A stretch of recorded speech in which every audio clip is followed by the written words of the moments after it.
ये बात हुई उस अंग्रेज पोएट की जो आके चले भी गए, जिनके लिए इतने दिनों से तैयारियां चल रही थी, जिनके लिए बॉस ने भाषण पढ़ा, वो यहाँ आकर भाषण दे के चले भी गए, लेकिन जेमिनी स्टूडियो के लोगों के कुछ पल्ले नहीं पड़ा।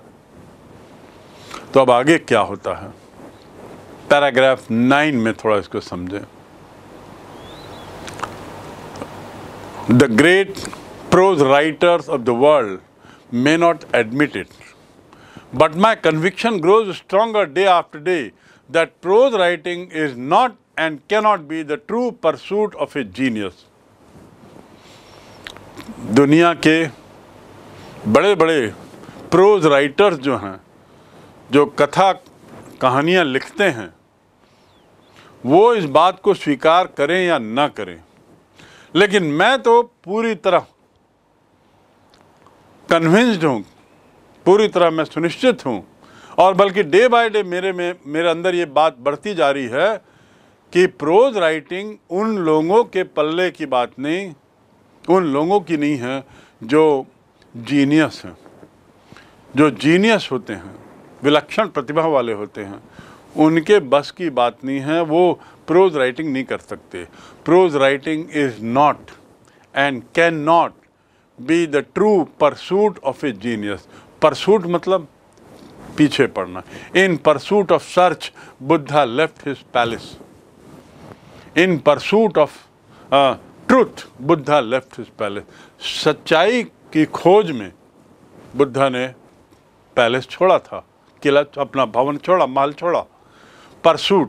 In pursuit of excellence, I am going to study in Germany now. In pursuit of excellence in management, I am going to study in Germany now. Management में अपनी दक्षता को और बढ़ाने के लिए अब मैं जर्मनी में पढ़ने जा रहा हूँ। So pursuit. So in true pursuit of a genius. एक जीनियस का, जीनियस मतलब कौन? एक विलक्षण प्रतिभा वाली लोगों को बोलते हैं। He is a genius. तो जीनियस की स्पेलिंग देखिए, क्योंकि ये शब्द बहुत सामान्य है, लेकिन स्पेलिंग हम लोग गलत करते हैं।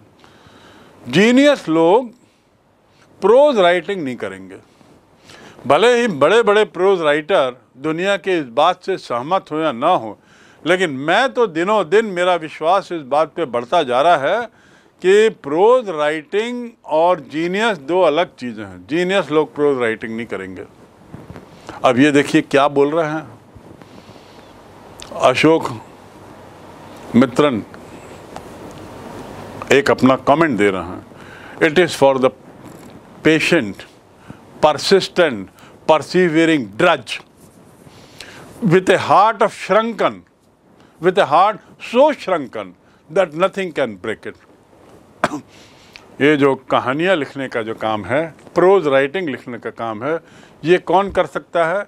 जिनमें धैर्य हो, धैर्यवान लोग, परसिस्टेंट, जिसमें लगन हो, धैर्यवान लोग कर सकते हैं, लगातार काम करने वाले लोग कर सकते हैं। परसिस्टेंट मतलब लगातार, सततता। I have persistently told you not to do this. मैंने तुम्हें लगातार कहा है कि ये मत करो। So persistent. It is for the patient. Patient का अर्थ यहाँ पे बीमार व्यक्ति नहीं है, पेशेंट का अर्थ यहाँ पर है धैर्यवान। इस कॉन्टेक्स्ट में पेशेंट का अर्थ है धैर्यवान। तो ये जो काम है प्रोज राइटिंग का काम, ये किनके बस की बात है? धैर्यवान लोगों की, जो लगातार तन्मय रहते हैं, सतत रूप से करते हैं उनकी। परसिवियरिंग ड्रज, परसिवियर करना मतलब लगातार पीछे पड़ना। ही परसिवियर्ड, और ड्रज मतलब व्यक्ति। विथ ए हार्ट सो श्रंकन, जिसका दिल इतना छोटा हो गया है, इतना श्रिंक हो जाना, पास आ जाना। शर्ट जो है, मेरी शर्ट श्रिंक हो गई, उसे प्रेस कर दो। श्रिंक हो जाना मतलब छोटा हो जाना, लंबाई चौड़ाई आकार में छोटा होना, उसे श्रिंक कहते हैं, उससे बना shrunken. So with heart so shrunken that nothing can break it. इतना श्रिंक हो जाता है उनका दिल कि उसे कोई तोड़ नहीं सकता। Nothing can break it. Rejection slips don't mean a thing to him. Rejection slip, ये जो प्रोज राइटर हैं ये क्या करते हैं, कथा कहानियाँ लिखते हैं, लिखने के बाद उसको छपाने के लिए भेजते हैं संपादकों को, विभिन्न पत्रिकाओं में छपवाने के लिए संपादकों को ये अपनी कहानी भेजते हैं, और 10 जगह भेजते हैं, 9 जगह से रिजेक्ट होके आती है, कभी कभी तो 10वें जगह से रिजेक्ट होके आ जाती है कि कहानी में मज़ा नहीं है, या कहानी की भाषा गलत है, या कहानी का कोई मानवीय मूल्य नहीं है, आदि आदि।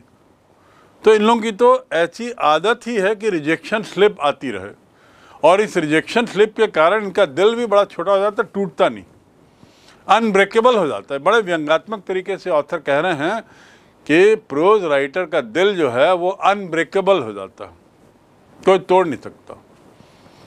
Rejection slips don't mean a thing to him. ऐसे अस्वीकार के जो पत्र आते हैं इसका उनके लिए कोई अर्थ नहीं, क्योंकि कोई अंतर ही नहीं पड़ता। टू मीन माने अर्थ निकलना, don't mean a thing to him, इसका उनको कोई अंतर ही नहीं पड़ता। He at once sets about making a fresh copy of the long prose piece and sends it to another editor. वो क्या करता है? He sets about, फिर तैयारी करता है। He at once मतलब तुरंत, at once. I asked my son to get me a pen. He gave me a new pen at once. मैंने अपने लड़के को एक पेन देने के लिए कहा, उसने एक नया पेन तुरंत दे दिया। सो एट वंस, एक बार में, तुरंत, एक बार में अर्थात तुरंत। सो फ्रेश कॉपी, और तो क्या करते हैं ये, इन लोगों का कोई दिल नहीं होता, मोटी चमड़ी के हो जाते हैं, निराशा नाम की चीज़ इनके पास रहती नहीं। बहुत जगह से इनको रिजेक्शन का स्लिप आता है, लेकिन इससे उनको कोई अंतर नहीं पड़ता। They don't mean anything to them, बल्कि उल्टा वो तुरंत फिर से एक नई कॉपी निकालते हैं उस कहानी की, उस कथा की, और चिट्ठी पत्री के साथ दूसरे एडिटर को भेजते हैं। Enclosing postage for the return of the manuscript, और उसमें साथ ही साथ क्या डाल देते हैं, स्टैम्प भी डाल देते हैं। पुराने ज़माने में चिट्ठी पत्री स्टैम्प से जाती थी ना, अभी भी जाती है, पर अब चिट्ठियाँ लिखना कम हो गया है। किसी समय में सारे काम चिट्ठी पत्री से ही होते थे। तो ये महोदय, ये कहानी लिखने वाले लोग क्या करते हैं, फिर से उसकी लिखते हैं कहानी, और उसके बाद एक पोस्टेज स्टैम्प भी भेज देते हैं साथ में, इस अनुरोध के साथ कि संपादक महोदय कृपया कहानी को छपाने के कष्ट करें, और यदि कहानी पसंद ना आए तो कृपया इसे इस पोस्टेज स्टैम्प के साथ भेज दें। पोस्टेज स्टैम्प क्यों भेजते हैं? क्योंकि यदि पोस्टेज स्टैम्प नहीं डालेंगे तो जो संपादक को कहानी पसंद नहीं आई वो वापस भी क्यों करेगा, और अपने पैसे खर्च करके क्यों वापस करेगा मैन्युस्क्रिप्ट को, वो उसको कचरे में डाल देगा, उसको ध्यान ही नहीं देगा। तो बेचारे लेखक की, प्रोज राइटर की कहानी कचरे के डब्बे में पड़ी रह गई। इसलिए कचरे के डब्बे में ना जाए, ये कहानी वापस आ जाए, फिर से उसे लिखना ना पड़े, इसलिए प्रोज राइटर क्या करता है, मैन्युस्क्रिप्ट के साथ, मैन्युस्क्रिप्ट मतलब क्या होता है, हस्तलिखित, कोई भी चीज़ जो वो हस्तलिखित हो, वो ओरिजिनल, वो मैन्युस्क्रिप्ट कहलाती है। मैन्युस्क्रिप्ट के साथ एक कवरिंग लेटर बना के संपादक को भेजता है, और साथ में स्टैम्प भी भेज देता है, पोस्टेज स्टैम्प। ये भी व्यंग है। He at once sets about making a fresh copy of the long prose piece and send it to another editor, enclosing postage for the return of the manuscript. It was for such people that the Hindu had published a tiny announcement. ऐसे लोगों के लिए, it was for such people, ऐसे लोगों के लिए the Hindu समाचार पत्र ने एक छोटा सा विज्ञापन निकाला। Tiny announcement. टाइनी माने छोटा, ऐसे लोगों के लिए एक छोटा अनाउंसमेंट किया हिंदू ने। क्या किया उसने the Hindu had published a tiny announcement in an insignificant corner of an unimportant page. हर समाचार पत्र के कई पन्ने होते हैं और इसमें सबसे महत्वपूर्ण पन्ना होता है पहला पृष्ठ, और फिर जो खेल से जुड़े हुए हैं उनके लिए आखिरी के बाद का अंदर का पृष्ठ, लास्ट बट वन। और बाकी कुछ पेज कम इम्पॉर्टेंट रहते हैं, और इसमें एक आध दो पेज तो बिल्कुल बहुत ही कम इम्पॉर्टेंट रहते हैं, इसमें केवल छोटे छोटे विज्ञापन रहते हैं।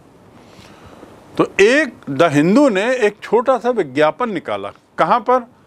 सबसे कम इम्पॉर्टेंट वाले पन्ने में, और वो भी इनसिग्निफिकेंट कॉर्नर, ऐसे कॉर्नर में जिसका जो इनसिग्निफिकेंट था, कोई महत्व ही नहीं दिख रहा था उस कॉर्नर का, किसकी नज़र भी नहीं पड़ती, ऐसी जगह पर एक विज्ञापन डाला।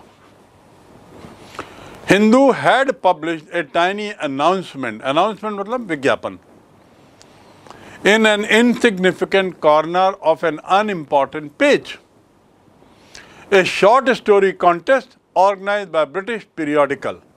उस विज्ञापन में क्या था कि एक शॉर्ट स्टोरी कॉन्टेस्ट होगा, और इसको कौन करेगा? British periodical. पीरियोडिकल मतलब मैंने आपको बताया पाक्षिक मैगजीन, 15 दिन की पत्रिका को पीरियोडिकल बोलते हूँ, जो लगातार निकल रही हो। पीरियोडिकल मतलब रेगुलर आने वाली, उसका एक फिक्स पीरियड हो, चाहे वो 15 दिन का हो, चाहे 1 माह का हो, वो पीरियोडिकल कहलाएगा। तो एक ब्रिटिश पीरियोडिकल एक शॉर्ट स्टोरी राइटिंग कंपटीशन करने जा रहा है, ऐसा एक विज्ञापन हिंदू के सबसे कम इम्पॉर्टेंट पन्ने में एक किसी कॉर्नर में डला हुआ था, और वो पीरियोडिकल का नाम था द एनकाउंटर। द एनकाउंटर नाम की पत्रिका ये प्रतियोगिता कर रही है, शॉर्ट स्टोरी राइटिंग कंपटीशन, जिसको भाग लेना भाग ले, और उसमें पता वगैरह दिया होता। Of course the encounter was not a known commodity among Gemini literati. Literati मतलब साहित्यिक समाज, पढ़े लिखे लोग। लिटरेटी देख लीजिए स्पेलिंग इसकी, लिटरेटी। जो पढ़े लिखे लोग थे जेमिनी में, उनके बीच में एनकाउंटर, कोई द एनकाउंटर नाम की पत्रिका कोई परिचित पत्रिका नहीं थी, यानी बहुत कम लोग जानते थे उस पत्रिका, कोई नहीं जानता था। ऑफ कोर्स मतलब हाँ, the encounter was not a known commodity. Commodity मतलब आइटम, वस्तु, थिंग। कोई ऐसी चीज नहीं थी एनकाउंटर पत्रिका जिसको लोग जाने। हमारे कम से कम जेमिनी परिवार के लोग नहीं जानते थे। I wanted to get an idea of the periodical. मैं तो वैसे ही पेपर का ही काम करता था, कटिंग लगाता था, फाइलिंग करता था। तो ऐसे हिंदू की जब कटिंग कर रहा था, तो ये छोटा सा विज्ञापन दिखा जिसमें लिखा था द एनकाउंटर नाम की पत्रिका शॉर्ट स्टोरी राइटिंग कंपटीशन करा रही है। मैं भी सोचा, लेकिन मैंने इस पत्रिका का नाम सुना नहीं था, तो मैंने सोचा to get an idea of periodical, मैं थोड़ा सा काम करूं, इस पीरियोडिकल के बारे में थोड़ा सा जानूं। और क्यों जानूं? Before I spend considerable amount in postage sending the manuscript to England. चूंकि कहानी को इंग्लैंड भेजने के लिए कहा गया था, शॉर्ट स्टोरीज को या स्टोरी को, तो टिकट काफ़ी महंगा था, और साथ में मैन्युस्क्रिप्ट मतलब कुछ पन्ने थे, तो उसका वजन भी था, तो इसलिए टिकट और महंगा था। मैं भी भाग लेना चाह रहा था, तो इससे पहले कि मैं इतना पैसा खर्च करूं कि मैन्युस्क्रिप्ट तैयार करूं, उसके बाद लिफाफे में डालूं, फिर पोस्टेज स्टैंप लगाऊं, वो भी इंग्लैंड का, तो महंगा पड़ेगा। तो मैंने सोचा क्यों ना थोड़ा सा इस पत्रिका के बारे में जान लूं। कौन सी पत्रिका? जिसका नाम था द एनकाउंटर। द एनकाउंटर नाम की पत्रिका के बारे में मैंने जानना चाहा, because I wanted to get an idea of this before I spend a considerable sum. Sum यानी रकम, SUM, sum, amount. Considerable मतलब पर्याप्त। इससे पहले कि मैं पोस्टेज में पैसा लगाऊं इंग्लैंड भेजने के लिए, मैंने सोचा कि थोड़ा सा पढ़ लूं। In those days, the British Council Library had an entrance. उस ज़माने में ब्रिटिश काउंसिल लाइब्रेरी, जो बहुत प्रसिद्ध मानी जाती है लाइब्रेरी, पूरी दुनिया भर में उसके शाखाएं हैं, भारत में भी इसके कई शहरों में ब्रिटिश काउंसिल लाइब्रेरी है। उन दिनों the British Council library had an entrance with no long winded sign. उस वहाँ पे जाने की अनुमति थी। लॉन्ग वाइंडेड बोर्ड्स और नोटिसेस उस समय के ब्रिटिश काउंसिल लाइब्रेरी में नहीं होते थे। To make you feel you were sneaking into a forbidden area. Forbidden मतलब जहां जाने की अनुमति ना हो। फॉरबिड, टू फॉरबिड मतलब ना करने की अनुमति, ना करने का आदेश। फॉरबिडन फ्रूट, आपने सुना होगा फॉरबिडन फ्रूट आदम और ईव की कहानी में। फॉरबिडन मतलब जो आप प्रोहिबिटेड है, जहां पर जाना मना है, जिसके लिए मनाही है। तो उस समय ऐसा बोर्ड कुछ नहीं था कि यहाँ पे आना मना है, जाना मना है, ऐसा। It was not A forbidden area. ये प्रोहिबिटेड या वर्जित एरिया नहीं था, वर्जित क्षेत्र नहीं था, ओपन था। आजकल ब्रिटिश काउंसिल लाइब्रेरी में बहुत सारे बोर्ड लगे रहते हैं, यहाँ जाना है, यहाँ नहीं जाना है, ये प्रोहिबिटेड है। उस समय ऐसा नहीं था। And notices to make you feel you were sneaking into a forbidden area. To sneak into मतलब रास्ता बना के घुस जाना, चुपके से घुस जाना। He sneaked into sofa room, sofa set. To sneak into, sneak के साथ हमेशा इनटू आता।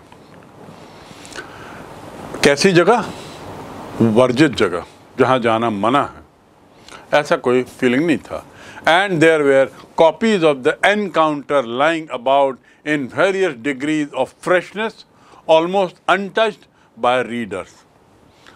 और जब मैं वहां घुसा तो मैंने द एनकाउंटर की बहुत सारी कॉपियां देखी। और देखिए व्यंग, वो लिखते हैं lying about in various degree of freshness. Degree of freshness मतलब वहाँ जो बहुत सी कॉपियाँ थीं पत्रिका की, कुछ बहुत तरोताज़ी दिख रही थी, नई नई दिख रही थी, कुछ पुरानी पुरानी टाइप दिख रही थी, कुछ और पुरानी दिख रही थी। फ्रेशनेस, कुछ फ्रेश नहीं दिख रही थी, कुछ बहुत पुरानी दिख रही थी। और फिर ऑलमोस्ट अनटच्ड बाय रीडर, ऐसा लग रहा था कि कोई पढ़ा नहीं है इनको। जब आप पत्रिका को बार बार खोलते हैं या पुस्तक को बार बार खोलते हैं तो उसके पन्नों में पुरानापन आ जाता है ना। So the author says, from this magazines which were lying, the encounter, I felt that it is not being read much. मुझे लगा ये ज़्यादा नहीं पढ़ी जाती। The encounter was lying about in various degree of freshness, almost untouched by readers. ऐसा मुझे साफ लगा। I felt very clearly कि probably it's not being read by many people. There were many copies. They all look new. And that made me feel कि it's not a much wanted magazines. It's not a popular magazine. और मैं तो गया था, the encounter का विज्ञापन जो आया था ना, उस विज्ञापन के कारण ये मैगजीन किनकी है, कितनी प्रतिष्ठित है, ये देखने गया तो पहली नज़र में दिख गया कि वो मैगज़ीन तो वैसे ही पढ़ी है, कोई इसके पाठक नहीं दिख रहे हों। When I read the editor's name, और जब मैंने एडिटर का नाम पढ़ा, I heard a bell ringing in my shrunken heart. I heard a bell. मुझे घंटी सुनाई दी मेरे दिल में। मैं पढ़ा जब उसके संपादक का नाम द एनकाउंटर के, तो मेरे दिल में झंझनाहट हो गई, घंटी सुनाई दी। मुझे कुछ लगा कि अरे कुछ तो है गड़बड़। When I read the editor's name, I heard a bell ringing in my shrunken heart. It was the poet who had visited the Gemini studio. अरे ये तो वही कवि है जो जेमिनी स्टूडियो आया था, वही नाम तो यहाँ दिख रहा है। I felt like I had found a long lost brother. मुझे ऐसा लगा, ओहो, मानो मैंने अपना खोया भाई पा लिया है। I felt I have found a long lost brother. Lost कहाँ से बना? Lose, lost, खोना।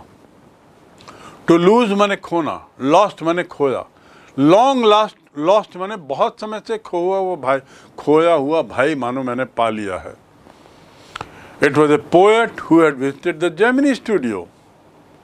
ये तो वही निकला, ये नाम जो जेमिनी स्टूडियो आया था, और नाम पढ़ते ही मेरे अंदर कुछ हुआ और मुझे लगा अरे मानो मेरा अपना पुराना भाई मिल गया है। And I sang as I sealed the envelope and wrote out his address. और फिर मैंने कुछ कहा और उसके बाद मैंने सील किया एनवेलप को, बंद किया और पता पूरा लिखा ठीक ठाक। I felt that he too would be singing the same song at the same time. और मुझे ऐसा लगा मानो वो भी वही गाना गा रहा होगा जो मैं गा रहा हूँ उस क्षण, क्योंकि मुझे ऐसा लगा मुझे मेरा भाई मिल गया। ऐसा क्यों लगा मुझे? क्योंकि ये नाम बहुत समय से मैं सुन रहा था। जेमिनी स्टूडियो में उसके आने के पहले से जो तैयारियां चल रही थी, the kind of preparation that were being made for long, then I heard his speech also but could not understand, nobody could understand. But now here, when I found this name in the magazine, The Encounter, as editor of the magazine, it became clear he was the editor, not the poet. And I started putting my manuscript into the envelope, sealed it, and started singing something with the hope that that editor also might be singing the same song, as if we are long lost brothers, मानो हम लोग बहुत समय से गुमशुदा भाई हैं। I felt he too would be singing song. Long lost brothers of Indian film discover each other by singing the same song in first reel and in the final reel of the film. Bharat के उस film की तरह का दृश्य मुझे याद आ गया जिसमें बहुत समय से गुमे हुए भाई अलग अलग जगह में जब मिलते हैं तो मानो एक ही गाना गाते हुए दिखा देते हैं। सिनेमा की पहली रील में जब फिल्म शुरू होती है और सिनेमा की आखिरी रील में आप देखोगे कि दो भाई गुम गए, फिर गुमे हुए भाइयों पर फिल्म पूरी बनती है, लेकिन शुरू में जब वो दोनों भाई छोटे रहते हैं तो एक गाना गाते हैं, ऐसा दृश्य रहता है। और फिर उसके बाद वो गुम गए, गुमने के बाद आखिरी में वो मिलते हैं तो फिर दिखाया जाता है वही गाना गाते हुए। ऐसा होता है ना भारतीय फिल्मों में, कुछ इसी तरह की बात यहाँ हुई। और इसीलिए मुझे लगा कि मानो वो जो एडिटर हैं वो भी अब कुछ वही गाना गा रहे होंगे जो मैं गा रहा हूँ, मानो as if we are long lost brothers. The name was Stephen Splendor. The name of the editor was Stephen Splendor. Stephen, that was his name. आप जाके मुझे पता लगा कि स्टीफन स्प्लेंडर नाम का व्यक्ति ही उस दिन आया था, भाषण दिया था और वो एडिटर था। और किस पत्रिका का? द एनकाउंटर का। And now we come to para 10, 10वां पैराग्राफ। क्या घटनाक्रम है। अब अभी तो ऐसा लगा कि मुझे मिल गया। क्या मिल गया? खोया हुआ भाई, ऐसी फीलिंग थी। संपादक का नाम जान के मुझे ऐसा लगा। Now what happen? And years later when I was out of Gemini studio and I had much time but not much money, Anything at the reduced price attracted my attention. कुछ वर्षों बाद जब मैं जेमिनी स्टूडियो छोड़ दिया और अब मेरे पास पर्याप्त समय था लेकिन पैसा नहीं, तो उस समय कोई भी चीज़ जिसकी कीमत कम होती थी वो मेरा ध्यान खींच लेती थी, क्योंकि पैसा तो कम था ना। So a reduced price attracted my attention, वो मेरा ध्यान खींच लेती थी।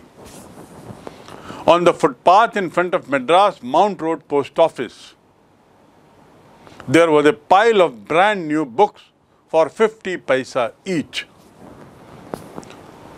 मद्रास माउंट रोड जो पोस्ट ऑफिस है उसके सामने जो फुटपाथ बना हुआ है वहाँ पर बहुत सारी नई किताबें बिक रही थी। पाइल मतलब झुंड, bundle, pile of brand new books, नई किताबों का भंडार वहाँ रखा हुआ था। मात्र 50 पैसे में हर किताब बिक रही थी। उस समय 50 पैसा भी काफ़ी होता था। We are talking about 50-60 years back. उस समय किताबों की कीमत, अधिक अच्छी से अच्छी किताब की कीमत 2, 3, 4 रुपये होती थी। तो 50 पैसे में किताबें मिल रही थी और मेरी नज़र तो हमेशा सस्ती चीज़ों पे रहती थी, क्योंकि पैसा कमाता नहीं था, कोई कमाई नहीं थी ज़्यादा। Actually they were copies of the same book, an elegant paper back of American origin. जब मैं पास गया तो मैंने देखा कि वास्तव में ये एक ही किताब की कई प्रतियों का बंडल था। एक ही किताब थी, उसकी हज़ारों प्रतियां वहाँ रखी हुई थी जो 50 पैसे में दी जा रही थी, और वो पेपर बैक एडिशन था। पेपर बैक मतलब उसका जो कवर होता है वो हार्ड नहीं होगा, कागज़ की क्वालिटी थोड़ी सी हल्की रहेगी, और अमेरिका का था, अमेरिकन ओरिजिन। ये जो किताबें थी अमेरिकन थी, वहाँ से आई थी। Special low price student edition in connection with 50th anniversary of Russian revolution. उसमें लिखा हुआ था, क्या लिखा था? Special low priced student edition, बच्चों के लिए कम कीमत पे विशेष रूप से छपाई गई किताब। किस संबंध में? इन connection with 50th anniversary of the Russian revolution, Soviet क्रांति की 50वीं वर्षगांठ के अवसर पर विद्यार्थियों के लिए कम कीमत पर खास रूप से छपाई गई किताब। आई कहाँ से थी? अमेरिका से। किस संबंध में थी किताब? रशियन रिवॉल्यूशन के 50 वर्ष पूरे होने पर।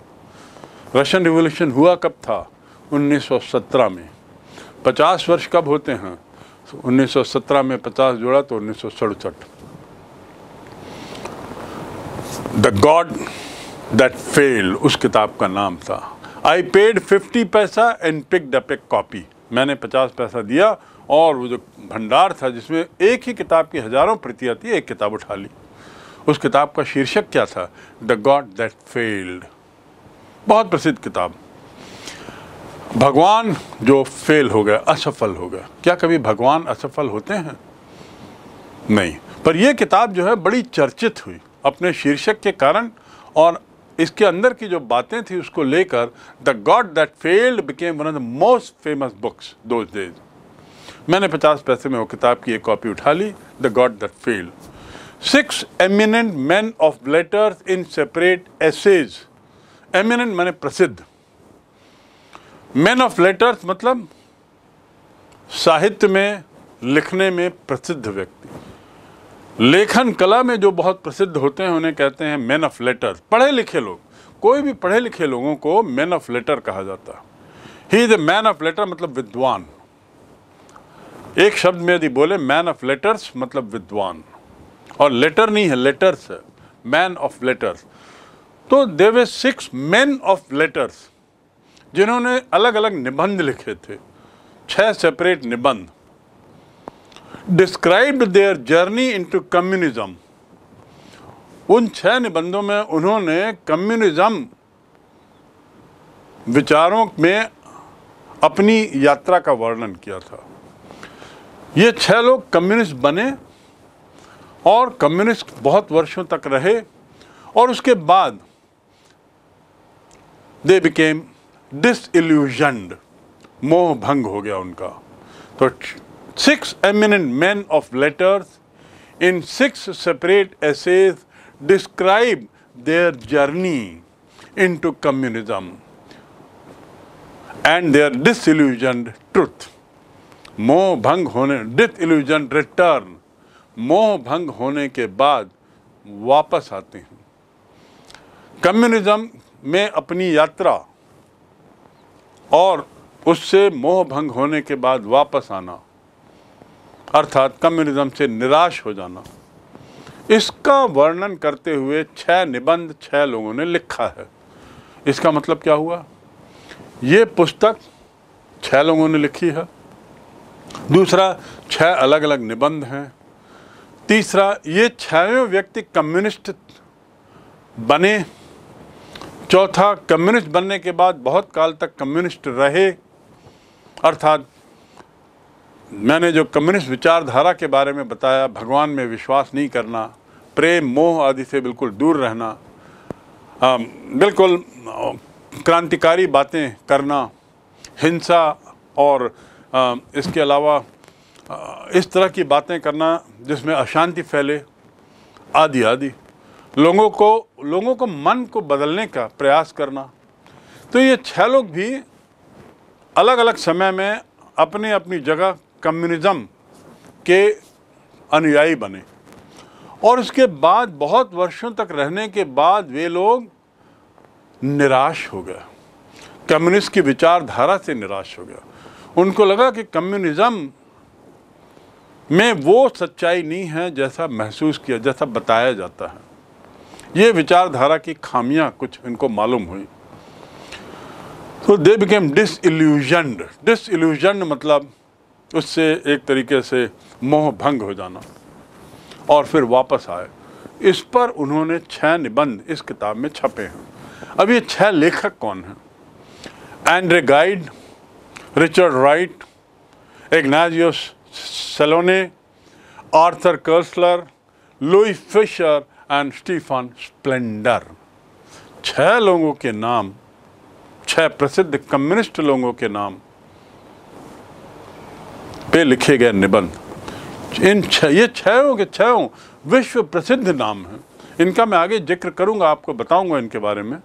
संक्षिप्त में 6 के बारे में थोड़ा सा हम जानें कि आर्थर कोएस्लर कौन है, स्टीफन स्प्लेंडर कौन था, लुई फिशर कौन है, आखिर इन्होंने कम्युनिज्म विचारधारा के ये अनुयायी बने, आखिर क्यों?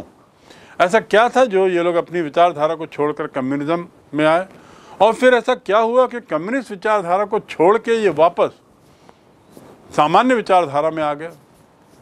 सो Stephen Spender was also a part of it. Suddenly the book assumed tremendous significance. अचानक ये किताब मेरे लिए बहुत महत्वपूर्ण हो गई। Assume करना मतलब महसूस करना। Assumed tremendous, बहुत ज़्यादा महत्वपूर्ण मेरे लिए हो गई। क्यों हुई? क्योंकि इसमें एक जो लेखक था, निबंधकार था, उसका नाम स्टीफन स्प्लेंडर था। द एनकाउंटर पत्रिका का एडिटर का नाम स्टीफन स्प्लेंडर था। जो भाषण देने आया था लंदन से, जिसको मैंने सुना, समझ नहीं पाया, उसका नाम भी स्टीफन स्प्लेंडर था। तो ये क्या एक ही है? मेरे को ये किताब बहुत महत्वपूर्ण लगी। एक बहुत Stephen Splendor, the poet who had visited Gemini studio, ये वही है जो जेमिनी स्टूडियो आया था। पोएट यहाँ मैं एडिटर के रूप में देखता हूँ एनकाउंटर में, यहाँ पर एक निबंधकार के रूप में एक पुस्तक में लिखा हुआ है, और मेरे पास हमारे स्टूडियो में जो आया था वो तो एक पोएट के रूप में आया था। In a moment I felt a dark chamber of my mind lit up by hazy illumination. एक क्षण के लिए मेरे दिमाग का जो एक अंधकार नुमा एक चैम्बर, एक जो हिस्सा था, अचानक वहाँ तेज लाइट जली। Lit up, my mind lit up, light से बना लिट, इट्स लिट अप। वहाँ एकदम बिजली चमकी, चमचमाई, लाइट चमचमाई, एंड हेजी इल्यूमिनेशन। इल्यूमिनेशन मतलब प्रकाश, हल्का वहाँ प्रकाश आया। The reaction to Stephen Plunder's Gemini Studio was no longer a mystery. ये लाइन पढ़िए, द रिएक्शन, जो प्रतिक्रिया हुई थी स्टीफन प्लंडर पर जेमिनी स्टूडियो में, अब वो मेरे लिए अजूबा नहीं थी. No longer a mystery. No longer मतलब अब मेरे लिए नहीं थी. पहले थी, अब नहीं थी. क्या नहीं थी? अजूबा नहीं थी. क्यों? The boss of the Gemini studio may not have much to do with Splendor's poetry. The boss of the Gemini studio के जो बॉस थे, कौन? Mister Watson. उनका शायद स्प्लेंडर की कविताओं से कोई लेना देना नहीं था. But not with his God that failed. लेकिन he had not have much to do with splendor poetry, but not with his God that failed. लेकिन उससे तो संबंध था जिसका नाम था the God that failed, but not with his God that failed. बहुत महत्वपूर्ण बात है.